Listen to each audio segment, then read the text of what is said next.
Hey friends, welcome back to Acre Homestead. My name is Becky, and on this channel my goal is to inspire a bit more sustainable living right where you are.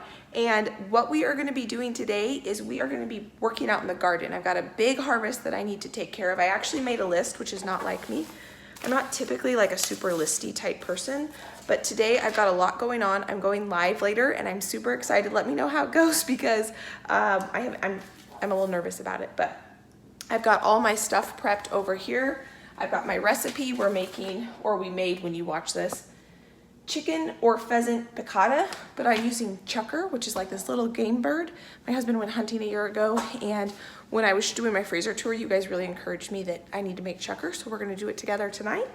So back to my list, what we're gonna be doing, I've got all my peas that I need to harvest. I have 3 areas out there where I've got tons of peas. They're overgrown, they're a mess. We need to take care of them today. So we're gonna pull them, shell them, blanch them, and go on our way. I wanted to mention it's 7:27 right now, and I've already showered, gotten ready, had my first cup of decaf coffee. If you watched my last grocery haul video, I bought a Peet's decaf coffee because I've been buying the Starbucks one. I don't drink caffeinated coffee, and I did not like the Starbucks one, but the Peet's one's really good. Actually, I'm super happy that I found it. And then what else are we gonna do? We're gonna harvest calendula flowers. I like to make, or I've made it one time, calendula soap. I actually, in my Amazon cart, I've got a ton more soap ingredients because my mind is spinning of all the soap things that I want to make. And so we need to get those picked and start dehydrating because some of them were looking a little sad, so I need to make sure I get out there and get them while they're good. And then chamomile. We are going to be harvesting chamomile for tea. I'm really working on trying to grow more things that I can make tea out of because I don't drink any coffee. Well, that's not true. I just said I'm drinking decaf coffee, but I don't drink any caffeinated coffee, and I only drink decaf coffee on the weekends. So I'm trying to have more things that are tea items, and if I can grow some of them, I think that's super fun. And I just had the thought, maybe it would be kind of cool to make chamomile soap. Have any of you guys ever done that or heard of that? Can you buy chamomile essential oils? I'm trying not to use fragrances in my soap. I try to only use essential oils. And then I need to plant some more seeds out. So obviously if I pull all that stuff up, I need to put something in its place because I don't want to have any wasted space in the garden. I'm trying to maximize what I have out there. And that's to be determined what seeds. It just depends probably what's closest to me and what I put in the ground. Then we're going to come inside. We're going to blanch the peas and get them in the freezer. And then we are going to plant out some more sweet potato slips. I want to talk about some sweet potatoes when we get out into the garden. But that is overall my plan. I don't have much going on in the kitchen right now. I do have my dehydrator has some mint in it that I need to get out. It's been in there for a week, and I'm gonna need to get that out because in order to put stuff in it, it needs to be emptied. So let's get another cup of coffee and let's head out to the garden and get busy. The reason I'm doing this so early this morning is because I want to try to get all of this done by 1 o'clock. I think that should be more than enough time, because I want to get in here, get freshened up and ready to go before we go live. And I want to make sure that I have that figured out so it's not a complete disaster. It's going to be really fun because my mother-in-law actually is going to be the one, she's going to help me. And I'm really looking forward to it. It's going to be fun. All right, I'll see you back. Oh, I need to fix my eyebrows. You guys, I'm so happy that big eyebrows are in. I grew up in, or like, the 90s and 2000s, and those skinny little eyebrows were in, and I have Jones eyebrows, and it's from my dad's side of the family, and it was definitely an embarrassment. And now I feel like I'm vindicated. Like, I've got really good eyebrows, but for many of my life I had the worst eyebrows, so it just all goes around. So I'm sure small eyebrows are going to be back in at some point, and then I will be in that same boat. But sometimes I need to fix them. So let me know if I look disheveled.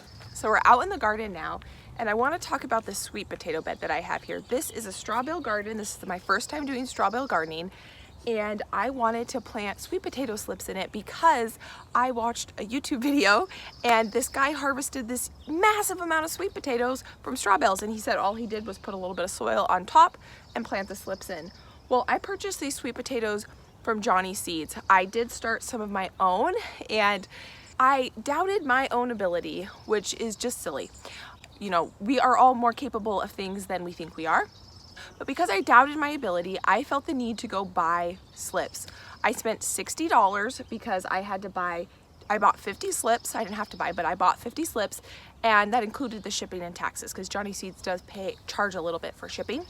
And I really don't think I needed to do that. My slips weren't looking super great when I ordered them about 2 months ago, but now I have already planted out a bunch and they're thriving. And these sweet potato slips that I bought are bad. Half of them have died, if not more. And I wanted to give you an update on that because I just showed a video of me planting them out and I was worried about whether they would survive or not, and most of them haven't. Now there are a few out of the 50, I would say probably 25% survived. And I guess the Johnny Seeds is a third party that they get their slips from, and they grow in the South Carolina, and there was a drought and then too much rain, and the slips weren't super healthy coming out of the field, coming to me. And so I don't really fault the growers or Johnny Seeds. I fault probably the weather, which is just normal. But what I really appreciate is I called Johnny Seeds this morning and they gave me my money back. Now I didn't ask for all of it because some of them are going to survive. And so I just counted up. I said I think I lost like 3/4 of them. They're gonna credit me back the 3/4 of that order. But what I'm gonna do is go get these beautiful slips planted. And I think for next year, my goal is I just didn't start my slips soon enough, and I'm gonna start my sweet potato slips the beginning of January because we don't have central heat in our house, and so our house is pretty cold. It doesn't get as cold here as it does up north. I'm in Washington, but it does get pretty cold in my house. So it took, I think that's what the problem was, is that the sweet potatoes just weren't warm enough to like get started, and then it got later in the year and then they started growing. I'm just really happy that I have that experience under my belt, and I'm gonna try not to buy sweet potato slips next year. I'm gonna try to have confidence in my own ability. But you know, it did pay off because the potatoes that I planted from seed potatoes I grew all rotted in the ground, and these potatoes right here are doing really well that I actually purchased. So, you know, you lose some, you win some. So let's get these sweet potatoes in the ground so that they can start growing and hopefully produce sweet potatoes for me. I just pulled this up and there are a few roots on it, so this might survive. Maybe I called Johnny's too soon. I think I'm gonna plant this somewhere else in the garden that I'm still gonna give it a chance, but this area that I'm pretty happy and excited about, I'm gonna leave for my better looking sweet potato slips. Because look at the root formation on these. Look how much better that looks. I love it. I think there's a little sweet potato growing on the bottom of that. These are other sweet potato slips that I started indoors, and they're just looking so healthy. I'm so happy about these. All right, let's keep going. So what I'm doing is going around the garden and finding where the sweet potato slips have died, and then I'm gonna replace them with one of these. So this slip here looks very sad. I'm gonna kind of dig around it.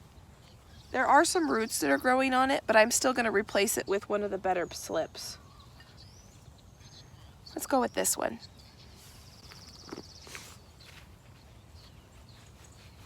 This bed is where I planted those potatoes that rotted in the ground. And so what I'm gonna do is take the rest of the sweet potato slips and put them in here.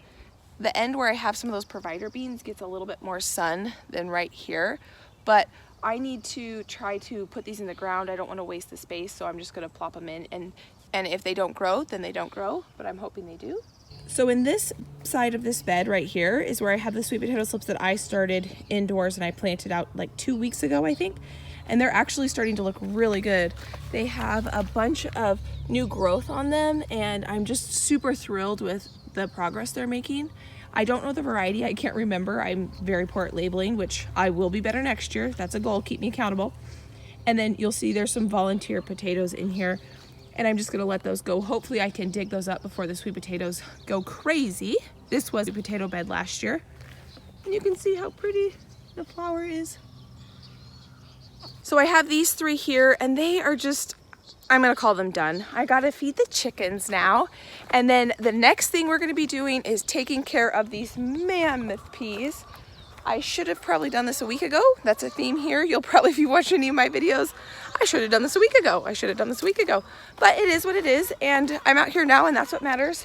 And then here are a bunch of peas, and there are a bunch of peas. Those peas should be about 8 feet tall, but I did not trellis them, and so they're just a jungly mess, so it'll be fun to try to untangle them. So we'll get to it. I'm just gonna pull up all these pea vines, and we're gonna harvest all the peas at once.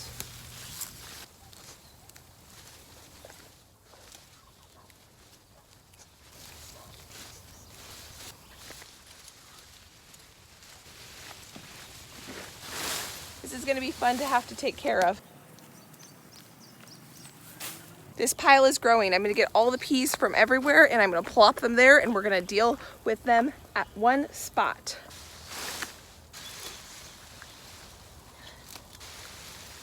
My plan was to pile the 3 piles of peas all together into one big pile and then pick the peas off the vine.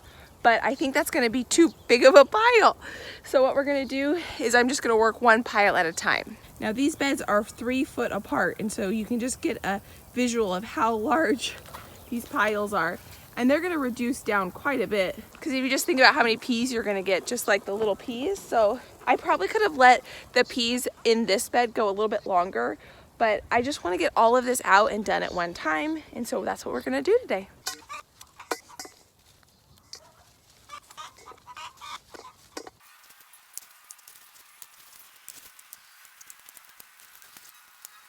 So this project is going to take me quite a bit longer than I expected. I've only done those 2 little piles and it's taken me probably 8 minutes or so. And what I want to do is I think I'm going to pause on this and I'm going to move to collecting the Calendula flowers, which are these orange flowers here, and some more mint, strawberry mint, and go get those in the food dehydrator so they're dehydrating while I'm doing this. Those flowers aren't going to take very long to dehydrate, and I want those dehydrating because I'm going live with you. I think I'm going to be able to get them in the dehydrator and done before the live, or at least I hope so, mostly. I just read apparently you can actually eat calendula flowers. I've never done that before. What I did with them, this one hasn't opened up yet. See, this one is about to go to seed, and I actually want to stop that because these plants, if they go to seed, then they'll think they're done. If I cut the flowers back, then they'll think they need to keep growing and growing because they want to get to seed. So I want to try to stop the plants from going to seed if possible. So I'm just going to take the petals off. I have some more strawberry mint here. We're going to harvest this. This has only been a week since last time we harvested it. I'm growing this to make mojitos, but also tea. I'm gonna dehydrate this tea because I don't have any white rum to make mojitos this weekend. The only place I could find those strawberry mint seeds were on Amazon, so I'll link them down below and I'll just show you where I got them. They are incredible. The reason I'm growing calendula is because, sorry, my chicken just laid an egg, is because I lost my train of thought.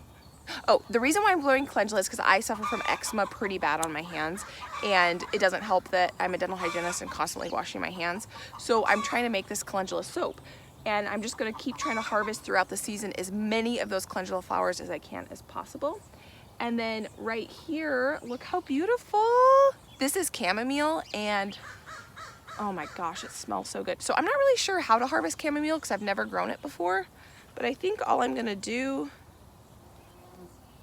I don't know if you can, I'm gonna taste the seeds. Or the stems taste good too, so I'm just gonna kind of cut them back a little bit. Look how cute that is. One thing I noticed is that ladybugs love my chamomile. Do you see those 2 over there mating? And there's one over here. Almost every day I see ladybugs on my chamomile. And ladybugs eat aphids, which is awesome. So I struggle with aphids, not right now, but usually when it gets warmer in the summer. This is a win-win, super exciting. You guys, I'm out over in my raspberry field, or patch I should say, it's more of a patch than fields. But I wanted to get some more raspberry leaves so that I could dehydrate them for tea, and I have a whole video on raspberry leaf tea. I'll link it up here and in the description box below if you're interested. But I just found, look at this. I can't even believe it. I thought raspberries weren't supposed to be ready till July. And there's a bunch over in that patch over there too. All right, note to self, do not leave. I don't even know if you can see it, but what I had trellising up my peas with, this cage, I just left it right in this walkway. Can't see it. Just tripped and fell straight on my face. Note to self, don't leave these, which I have 3 of them, right in this walkway as you're walking, not paying attention, listening to something, thinking about the next task, and you fall straight on your face. Do you see that nice little trail of raspberry leaves? Yeah, that's kind of embarrassing, but we're just gonna move on. We're gonna take those raspberry leaves in. I think I have enough stuff to put on the dehydrator, so let's go inside and get the dehydrator going. I just had a thought. Before we go inside, I want to harvest some basil. I've got this lemon basil. It smells so good. and it looks like it's about to go to flower, which we don't want.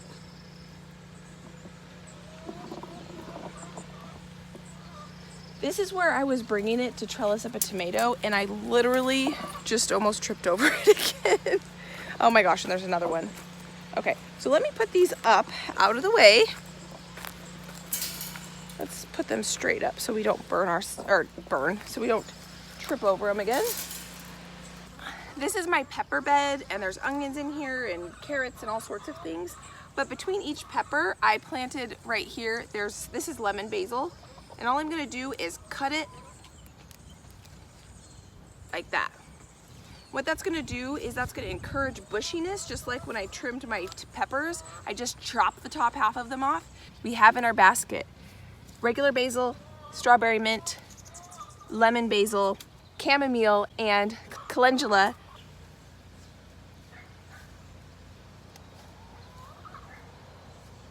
All right, we are back inside with our goods. I gotta get this food dehydrator empty and then we can get it filled up. So the mint that I'm taking out of the dehydrator right now is actually from my mom's garden. She gifted me 2 Target bags filled with mint last weekend. She gave me mojito mint and peppermint. This is mojito mint. Oh my gosh, this lemon basil smells so good. I'm just gonna de-stem it and put it on this tray here. It kind of, as I'm taking it off the stems, it has a little bit of skunk smell, if you know what I mean. But it smells good, I like it. I like that smell. This right here is the traditional basil. A lot of people freeze it, and you can freeze it, but I just find this easier because it's just in my pantry and I can just throw it in recipes instead of having to get it out of the freezer and de-thaw. If I have enough basil, I might do some like that, but if I don't, then I'll just do it this way.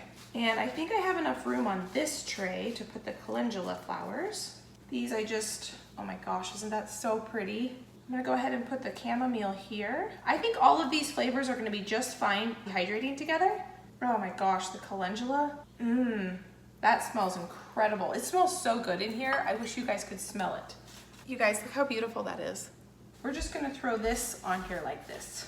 This is the strawberry mint.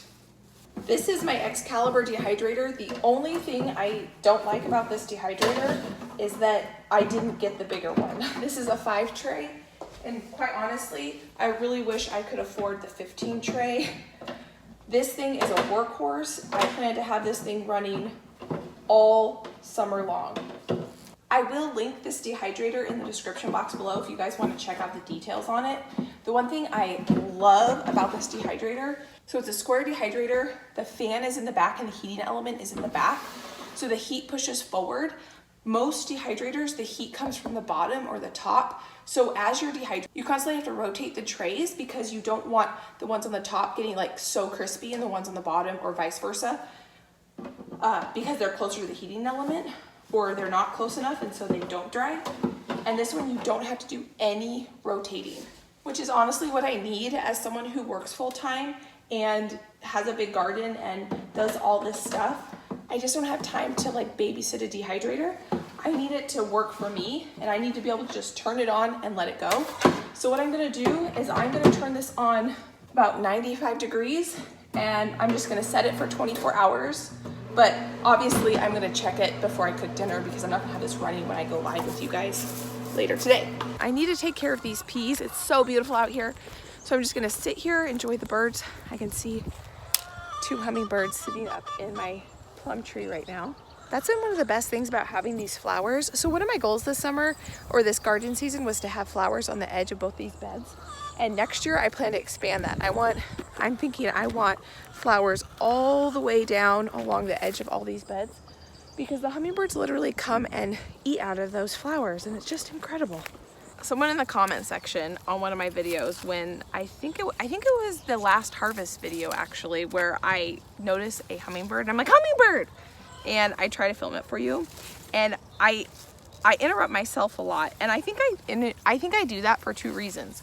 One, I do it because in the event of like a hummingbird, if I don't say it, then we're gonna miss the opportunity to see it together. And then the other reason is I kind of have a short attention, or like I forget things pretty easily, I think. Sometimes if I don't say it, if I'm talking about something completely different, something pops in my head, I'm like, oh, I gotta say that, and I'll interrupt myself and say it. And it drives my husband crazy. And it's actually kind of funny, is about my family and like our family quirks and stuff, this is something I never absolutely noticed until I started dating my husband. He noticed that my family interrupts each other a lot, and we're loud. Like, my family is loud. I have 3 siblings and my parents, and they all have kids.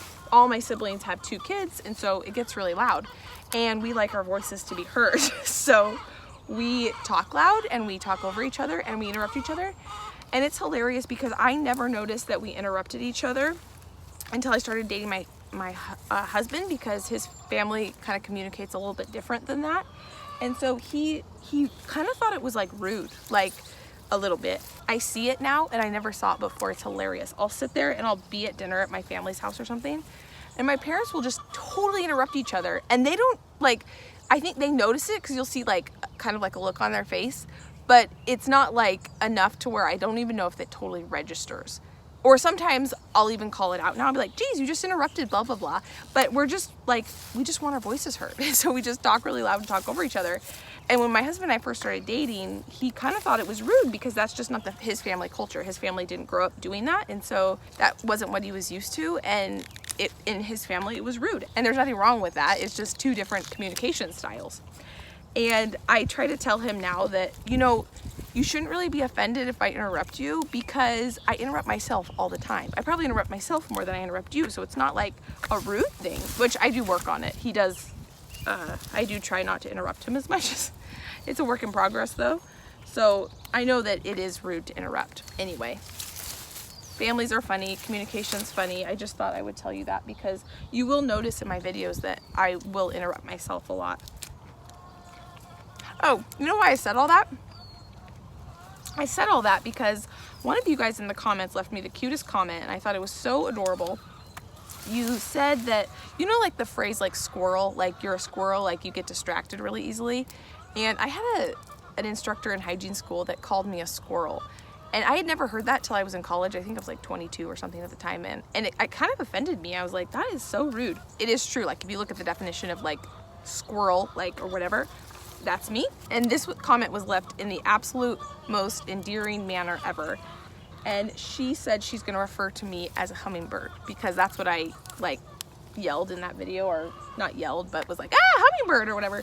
And so I just thought I would tell you guys that because I thought that was super endearing and I really appreciated that. And you know who you are. I read all your guys' comments. It's really mind-blowing how encouraging you guys are down there. I just am so appreciative of it, and I think we're building a really good community. I see you guys interacting in the comments, and I just love that. And I think that we can all like motivate each other and encourage each other because we're all in different places in our lives. You know, you might not be able to have a big garden like this, but you might be able to do other things that I can't do. Like I follow people online that have milk cows, but they don't grow a bunch of food. And so, you know, we're just all on a different plane. And for the last 5 years before we moved to this property, I just lived in a neighborhood on a normal teeny tiny lot, and I couldn't grow anything other than like herbs and some lettuces and stuff.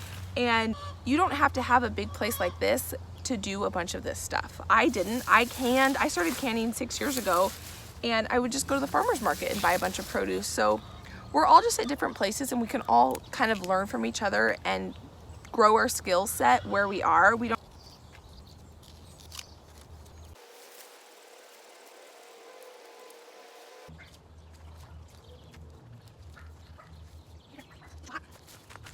did it! We've got 2 big bowls full of peas.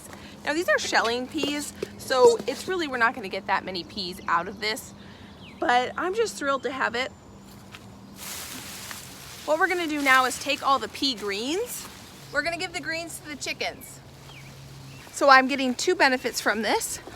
3, I'm getting outside and gardening, which is 1. 2, I'm growing food for my chickens. And 3, I'm getting peas for my pantry. Now that it's gotten a lot sunnier out here, there's a bunch more calendula that have opened up. So I'm gonna go ahead and pick those. So we're back inside with all of our peas. These are shelling peas, so they're pretty fibrous. Last year was actually the first year I grew peas, and I didn't realize there was a difference between sweet peas and shelling peas. And I grew only shelling peas, and I kept eating them in the garden and be like, oh, they're so good, like trying to convince myself that they were delicious.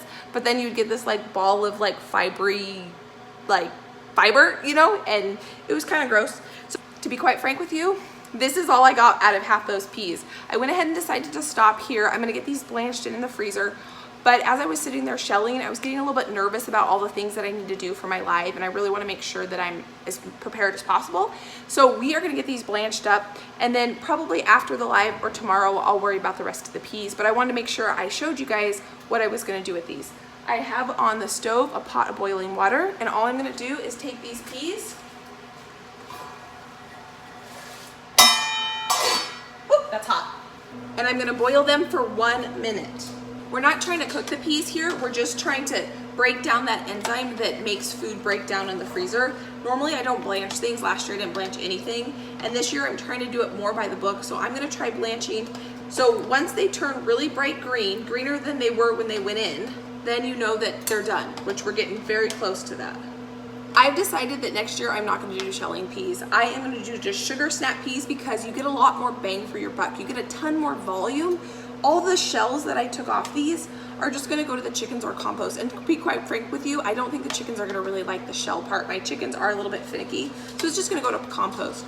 So if I'm going to put that much effort and time into something, I want to get as much value. And so sugar snap peas, you get to eat the shell and the pea, and so that's a lot more food with just the same, well, way less effort actually, because you don't have to shell them.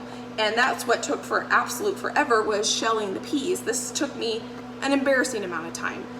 I don't mind taking time to do things that are homemade and take longer effort for a better result, but honestly I think that for the value and the bang for my buck when it comes to in the garden, I think it's just not your ROI, your return on investment. You just don't get it with shelling peas, because this is probably $1 amount of peas that I could buy at the grocery store. And I would prefer to grow all my own food and all my own peas, but it's not realistic. I know that I can't grow all my own food and all my own vegetables. I can grow a lot of them, and I'm gonna be able to grow a lot more if I grow sugar snap peas versus shelling peas. But I guess I just know that I'm gonna be buying probably a few peas at the grocery store this coming year, because I know that this, along with my other ones, is not gonna be enough to get us through the whole year, because we really like peas. I'm just gonna strain them.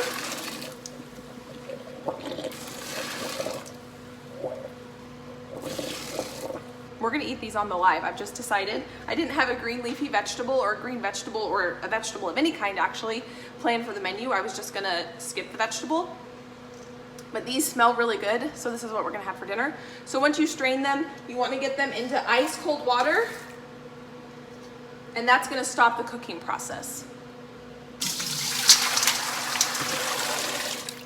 So now I know what the menu for dinner tonight is gonna be on the live. I've kind of been thinking about it all day. I probably should have had this figured out already, but I just figured it out fully right here with you guys.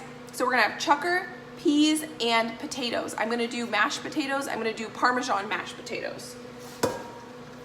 And I'm gonna use canned potatoes that I canned last summer, and I haven't turned them into mashed potatoes yet. So that's just another thing we're gonna try new together tonight. So it's gonna be fun. So let's head outside and let's get some. My husband always locks the back door. There we go. So let's head outside and let's get some carrots planted, and then we will be done out in the garden today. And then I can go inside, and I really need to take care of those boxes. I'm embarrassed every time I come back here with you guys, because who just has boxes laying around? Those are actually goals for me, because I'm gonna lay them out in certain areas back on the property where I want weed prevention. So I lay my cardboard, then I put wood chips. I just haven't got around to it, but I really should pick that up and not just leave it a mess for you to see every time I walk back here. Okay, let's go get the carrots planted, and then I'm gonna go inside and I'm gonna get ready to hang out with you guys tonight. I was all bummed because I am making mashed potatoes, garlic mashed potatoes for dinner for the live, and I was like, I don't have any garlic that's fresh. Or do I? Look at this. I just pulled up my first ever homegrown garlic, and I've got over 500 garlic plants out there. I don't know what I was thinking. Yes, this isn't ready if I want to store it long term, but I don't want to store it long term. I want to eat it tonight for dinner. So look how beautiful. All right, let's get back to work. So I have a perfect, about a square foot, and look what I bought myself, you guys. I finally bought myself one after doing that giveaway where I gave you guys one of these. I needed to get one for myself because if you watch any of my first gardening planting videos, you'll know that I used a cardboard box and I poked holes in it. And those have composted. They're probably somewhere in the walkway, just composted, because cardboard doesn't hold up in a garden very well, but this does. I'm thrilled to have this. I am just so happy. I'm usually pretty cheap and I don't buy myself tools that help me do the job the best way. I just went ahead and splurged. I'm worth it. So I got myself, this is a seeding square if you don't know. Actually, I should probably have told you that first. It is 1 square foot exactly, and there's a bunch of different holes in it. And depending on what you're planting, the color indicates where you need to plant your holes. So if we're gonna do a square foot gardening planting guide for carrots, which is what I have in my hand here, then we need to plant every 2 inches. So that means you can put 16 carrots in 1 square foot. And that looks like it's the red squares that we're gonna be planting today. And it looks like I have almost a perfect, exactly 1 foot right here. These are carrots that I planted April 1st. They should be ready in the next couple weeks. And so I'm gonna now have a row here and we're gonna do succession planting. So the awesome thing about this seeding square is you just wanna lightly fluff the soil, and what that will do when you take your square and you put it down, it's the first time I'm using it, I've seen it used, it's gonna make indents where the square is versus if you use a cardboard box, it doesn't. And then it has this really nifty little tool here so I can make indents in the soil where I'm gonna put my carrot seeds. These are pelleted carrots. These are from Johnny Seeds. I love pelleted carrot seeds. All that means is that they have a little bit of clay around them so that they're easy to plant. Carrots are one of the smallest seeds and they're very difficult to plant. So I'm gonna go ahead and just put them maybe 1 or 2 per hole.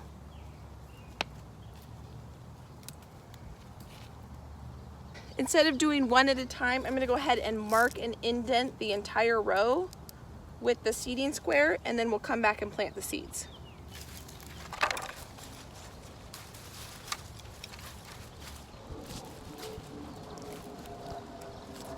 Carrots don't need to be planted very deep at all. They just need to be covered. So I'm trying not to put this tool in the hole too deep. I'm trying to just barely put it in there so I know where to place the seed. There is something to be said about having the right tool for the job. This made my life so much easier. I am so glad I finally have that. That should last a long time as long as I take care of it. So now we're gonna go ahead and put the bolero seeds down the line. So the one thing with pelleted seeds, you have to give them a very good drink of water because you need that clay to break down so the seed can germinate. If you don't, then if you don't water it enough for that clay to break down, then the seed won't be able to germinate. Thank you guys so much for hanging out with me in my garden today. I'm gonna go inside and take a shower and get ready for the live tonight. I'm just really excited to hang out with you and chat in the comments and just be able to chat live. And I hope the dinner turns out well. As I was sitting there shelling the peas, I'm like, why did I choose a recipe I've never cooked before? I know the cooking techniques in the recipe. I've done that cooking technique multiple times, so I'm not worried about being able to the cooking techniques, but it is a recipe I've never made before, so it's going to be kind of a journey to figure out whether it's going to turn out or not. I hope you enjoyed this video. If you did, go ahead and give it a thumbs up. If you want to see more, go ahead and subscribe, or right here there'll be videos that will pop up and you can watch some of my other videos if you're interested in that at all. I hope you guys have a great day and I will see you guys next time. Bye guys.